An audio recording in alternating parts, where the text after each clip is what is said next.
recognize the gentle lady from First District of Zamboanga City, Representative Katrina Chuatay, for to avail of the privilege hour. Is there any objection? The chair hears none. The motion is approved. Representative Katrina Reiko Chuatay of the First District of Zamboanga City is recognized.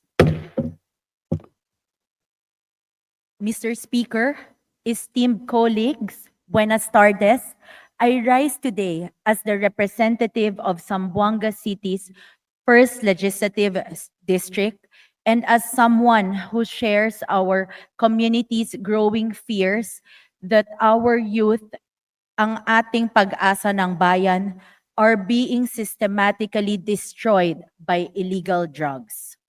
Zamboanga City is diverse and young, with over half of our population under 24-year-olds and a shared dream of a free, innocent, and safe future for our children.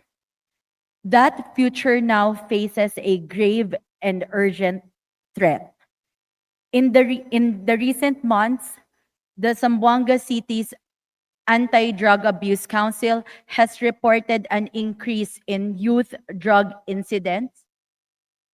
Over 30% of those arrested for drug-related offenses are between the age of 18 and 29, with some even younger.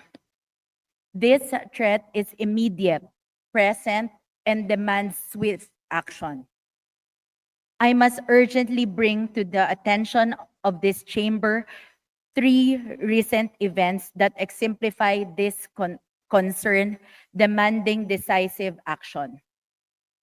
On August 19, in Barangay Canelar, PIDEA Region 9 apprehended Badri, a former armed forces member, seizing 27 million worth of shabu. Just a day later, on August 20, authorities arrested another suspect, alias Mohammad Ikram, following a high-speed chase in Zone 1, Barangay Bungyao.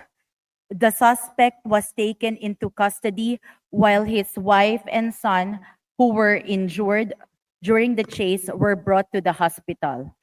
A luggage containing approximately 67 kilograms of suspected shabu were with an estimated street value of 455 million was recovered during the arrest. 12 days later, just yesterday, in Barangay Rihondo, authorities seized 605 million worth of shabu and arrested suspects, including a 27-year-old, again, highlighting youth involvement. Mr. Speaker, dear colleagues, this is Zamboanga's story, but this is also the nation's story. These incidents show that international syndicates are targeting cities like ours, exploiting our youth and far-flung communities.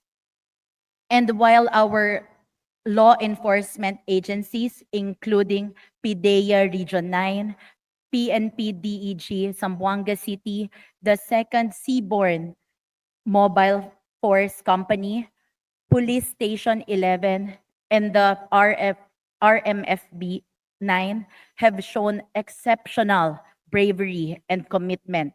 This is not a war that they can win alone. Thus, I rise today with two urgent and critical appeals.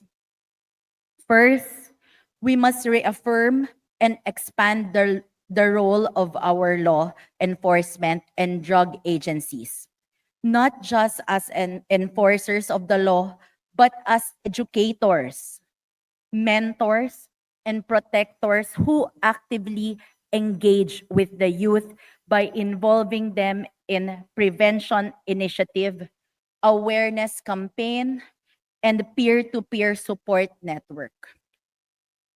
We must empower them through training, policy, and resources to engage with the youth as partners encouraging participation in educational programs, community outreach, and safe spaces for leadership development.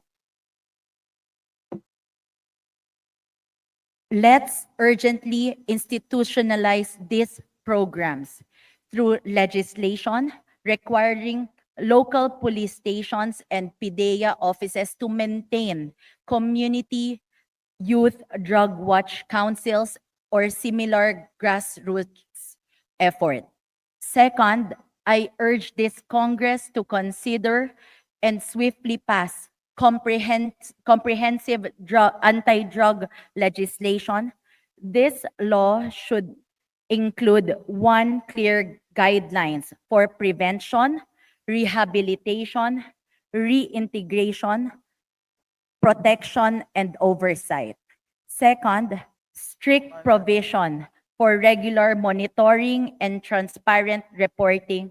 And third, dedicated funding for youth-centered interventions, mental health services, and intelligence coordination. Prevention through education and early interventions in schools, rehabilitation by increasing funding for community-based rehabilitation centers and mental health services. Reintegration by supporting livelihood programs for reformed users. Protection through better intelligence, coordination, and maritime security, especially in gateway cities like Zamboanga. Most importantly, oversight must ensure that programs are not only funded, but also effective, transparent, and humane.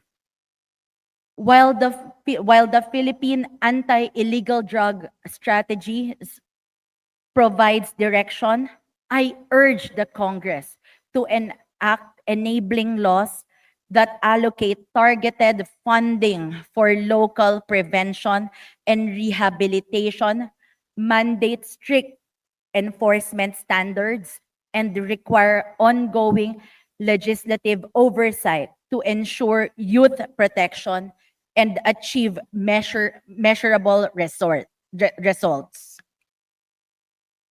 We must treat this crisis not just a criminal justice issue, but as a public health and socio-economic emergency. It requires a whole of nation and the whole of community response. If we fail to protect the youth, we jeopardize the very future of our republic.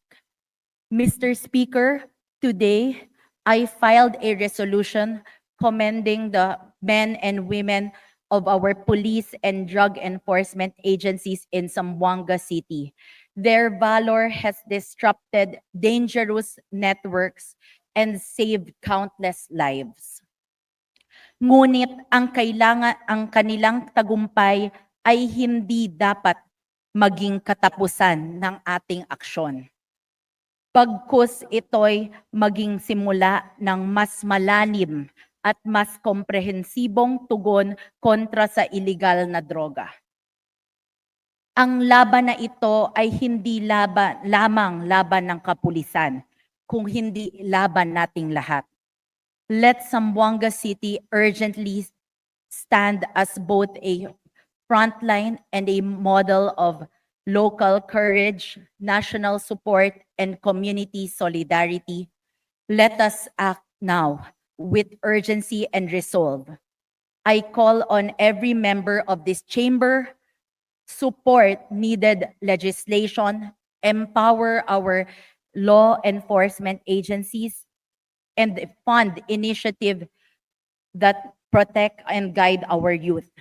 Together, let us secure a future that our children will be proud to inherit. Thank you, Madam Speaker. Majority Leader. Madam Speaker, there being no member who wishes to interpolate, I move that we refer the speech of the Honorable Chuatai to the Committee on Rules for its appropriate action. Any objection? Hearing none, the privileged speech of the Honorable Katrina Reiko Chuatai is hereby referred to the Committee on Rules. Majority Leader.